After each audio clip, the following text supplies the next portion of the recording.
Loman from the News and Record and 1808 magazine, and we are here at Backstage Beat Live with members of Pan Franek, Zosia, and the Polka Towners.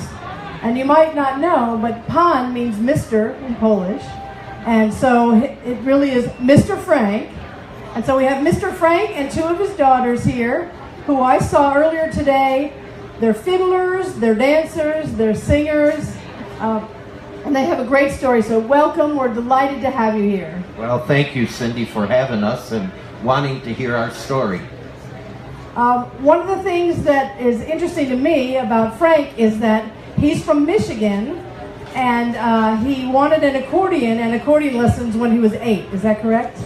Yeah, my dad started doing dances at the hall, and he asked me if I'd like to play an instrument, and the accordion came up, and so I started, and I've enjoyed it ever since. So you've never stopped? You've been doing it since 8? More or less since I've been, other than one time I broke my hand and my arm, and I couldn't do it then, but otherwise, yes. Okay. Now, he's very interested in his Polish heritage, and so interested that in 1980, on a trip to Poland, that's where he met his wife, part of a large performing family in Poland, and her name is part of the band name, Zosia, correct? Right.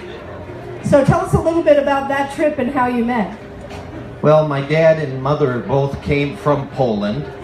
When they were young, they left, or were born in the U.S., left for Poland, were raised there, and then came back to the United States. And my dad always wanted all of his children to see his homeland. He still had family there. So in 1980, we had the chance to go, and I said I'd love to see the area.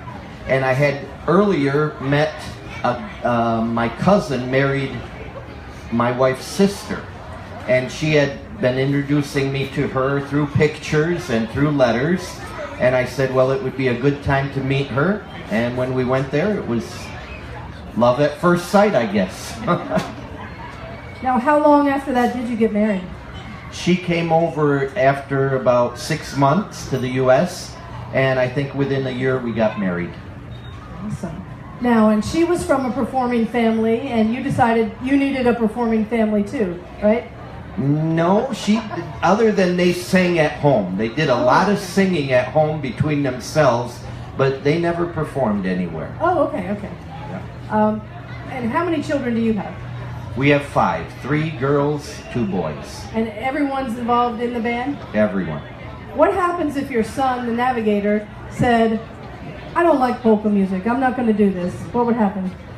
Well, it's just the opposite, because as I'm getting older, I'm saying that it's kind of enough for me, I've done this long enough, but they're the ones pushing me now and wanting to do this, so I don't foresee that happening. So none of them wanted to branch out into rock and roll or jazz or country music? No, I mean, they love listening to that type of music, but they've always wanted to play the polka. And so you travel much of the year, is that correct? Yes, this past year and the year previous we haven't, because my daughter Andrea is expecting another baby. She just had one, and so it's been a little hard to travel as much. We still do it occasionally, but prior to that, yes, it was every weekend. Wintertime is a little slower because it's hard where we live. There's a lot of snow, and it just isn't that safe. Plus the kids were in school at that time, so we didn't travel as much, but we still would do things.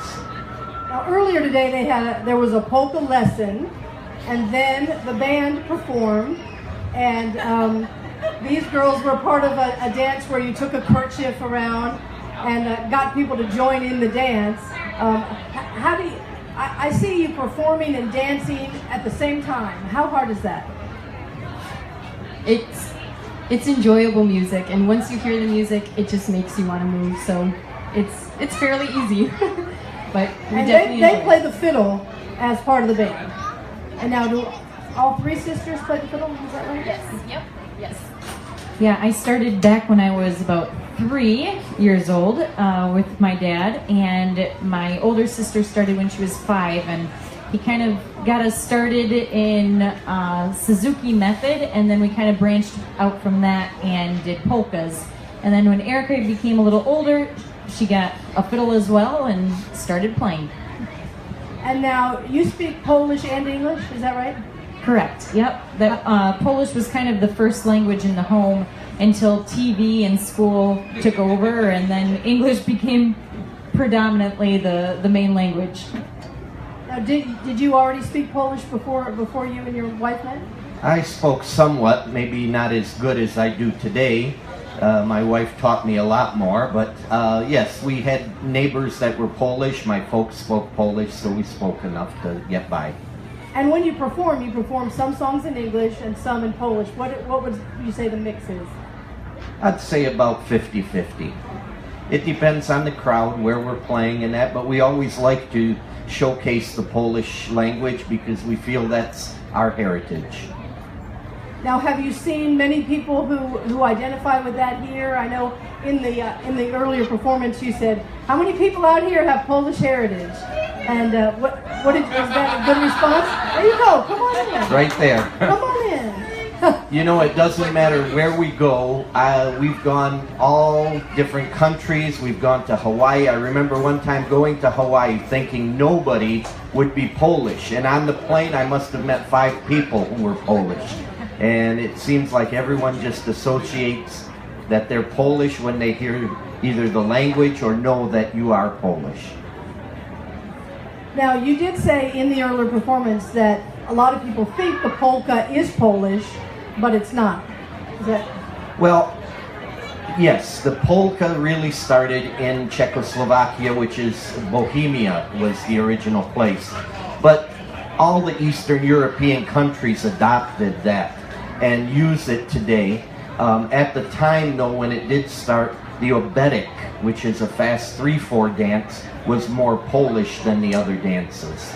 And still today, in Polish-American circles, you'll hear the oberek played all the time, and many of the Polish tunes even are adopted from the oberek. And the biggest difference there is the beat, or how would you describe it? Yeah, the beat and the way you dance it. It's more like a waltz, 3/4 time, compared to 2/4 time. And you travel how often to Poland? I saw some pictures on your Facebook page from earlier this year. Yes, me and my sister, we host a pilgrimage tour every year. So we try to go every year for the past 5 years we've been going, and we take a group of people and go in the footsteps of our late, great St. John Paul II and visit the country as well, the culture, we get to try the food, and yeah, enjoy Poland. Now you mentioned the Pope. I understand you also perform in church settings. And how often do you do that, and how does that work? Actually, quite frequently. We play for Catholic masses, though we've played in a Baptist church, we've played in Lutheran churches. Anyone that asks us to play, we're more than happy to do that. We've played for funerals, weddings, whatever people would like, we try to make sure that we can accommodate in the right way. So in those settings, would they be songs that the people at the churches already recognize, or how would you describe the difference between the church music and something you would do in a performance? No, they're quite different. They're more hymns. We try to take Polish hymns, put English words to them, or take English hymns and put Polish words to them, and make it more bilingual, and it's got to fit the crowd. Do you have a favorite of those that we might recognize the name of? Well, one of the highlighted songs that every Pole will understand is Serdeczna Matko, or Beloved Mother, dedicated to Our Lady. The Shrine of Częstochowa, which is a very holy place in Poland, is known by all Polish people, and that's kind of the hymn dedicated to her. Now, I know that there's other extended family members and friends who are part of your organization, your band, and do most of them have a Polish heritage? Does everybody have a connection to Poland?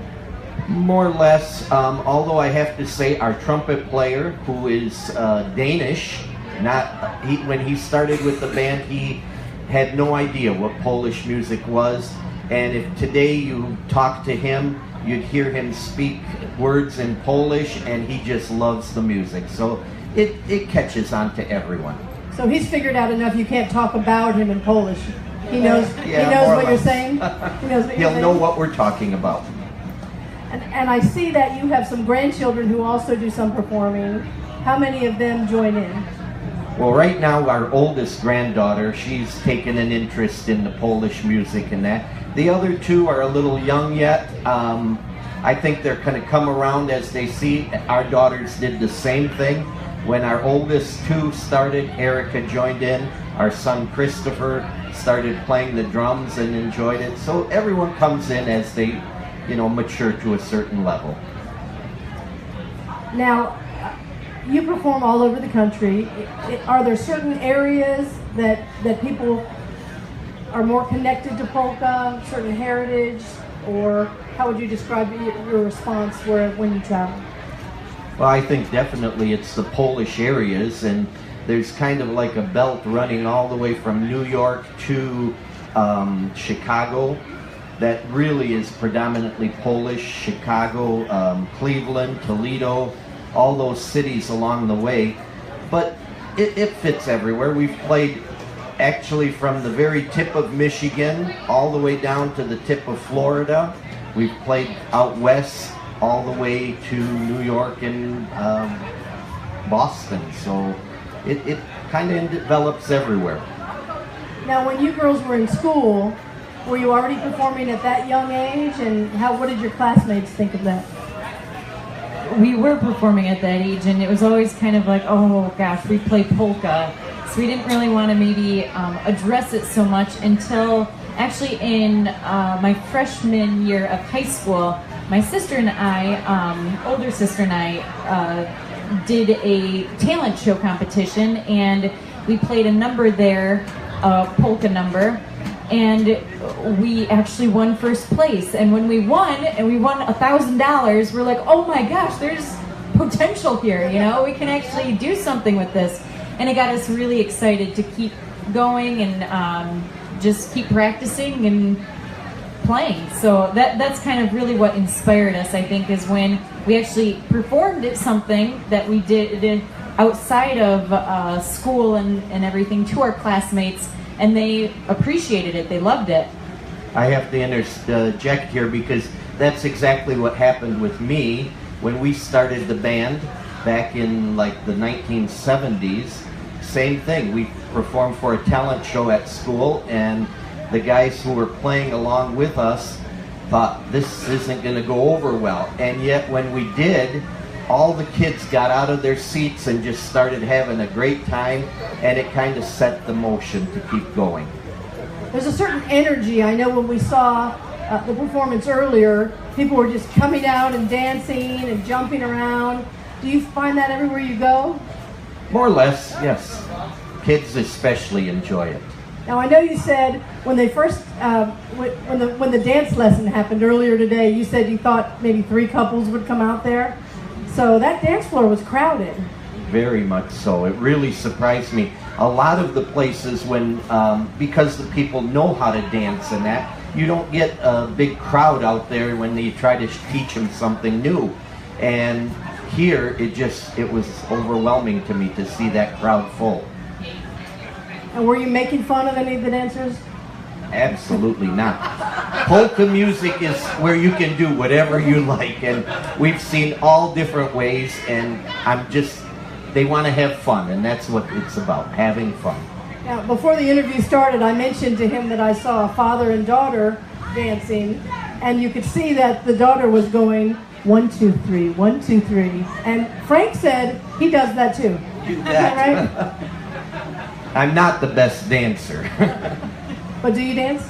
Oh, yes. Yeah, I enjoy it too. The minute I hear that beat, you want to tap your foot or do something. So, what's the most popular thing that gets people moving? Is there a particular song or type of song or a particular dance that you get them going with? I would have to say the violins. When we get the fiddles going, everyone gets their hands a-clapping. I think that's a pretty universal instrument that people associate with, and it really gets them going if we get a good polka beat. I know every year we haven't the last 2 years, but we play in a little town It's actually a little dot on the map in northern Michigan called Posen, Michigan. Their festival is going on right now, this weekend, and every time we play there, it's just unbelievable how many young people come out, and at the end, we don't end for at least an hour afterwards because they get so riled up and into the music. So that's what really makes you want to keep going. Now I saw, when I looked on YouTube for some of your performances, I saw one of the songs was called, I think, Polka Hoedown. And what do you think of, does that kind of bridge two different sort of genres of music, or how would you describe that? A little bit. I mean, we like to take different fiddle tunes that are pretty popular maybe within the fiddle music industry and take them and put them into like a polka beat and mix songs, different fiddle songs together. And so yeah, I would say Polka Hoedown, I can't remember. I think that was taken from Bylum Cabbage Down, actually. So it's, you know, taking a little twist on a fiddle tune. The fiddle has something about it. The minute you hear that thing pull against the bow, everybody just gets excited about it. No matter what type of, I mean, we saw today the Chinese guy or the Vietnamese man playing, and even the minute you hear that music, it just gets you going. Now I saw part of that, but not the end. By the end, did everybody play together, or did everyone play one at a time like that? It was one at a time, yep. I wish they would have played all together. We were thinking about, I think, you know, jam session, but I don't know if maybe time-wise, you know, they didn't want to go over an hour, so.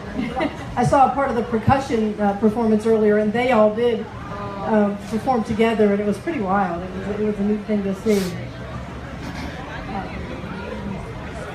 So we talked about the language you speak, and your wife is of a family of 15?